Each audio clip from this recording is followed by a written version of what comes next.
आम्ही सकारात्मक प्रचार करतो, आमचे विरोधक नकारात्मक प्रचार करत सांगतात की कुंभच्या नावावर तुमची घरं तोडणार, कुंभच्या नावावर तुमची दुकानं तोडणार।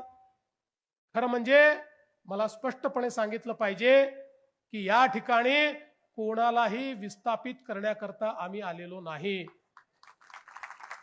विस्थापना आपल्याला करायचीच नाहीये, स्थापना करणारे आपण लोक आहोत। या ठिकाणी खऱ्या अर्थानं सर्वांना सोबत घेऊन विकास करायचा हे आपलं ब्रीदवाक्य आहे। त्यामुळे सगळ्यांना सोबत घेऊनच या ठिकाणी आपल्याला काम करायचं आहे।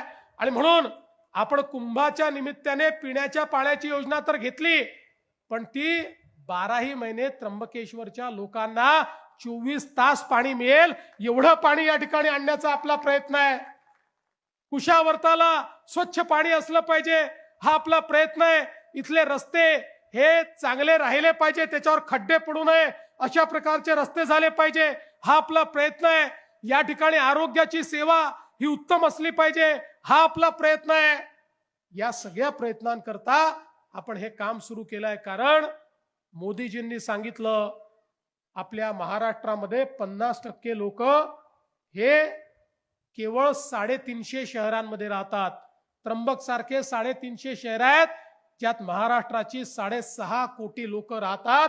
या 6.5 कोटी लोकांकरता ही 350 शहरं जर आपण सुधरवू शकलो, त्या ठिकाणी आपण जीवनमान उंचवू शकलो, तर निश्चितपणे एक मोठं परिवर्तन आपण करू शकणार आहोत। आणि त्या दृष्टीने आमच्याकरता ही निवडणूक आहे।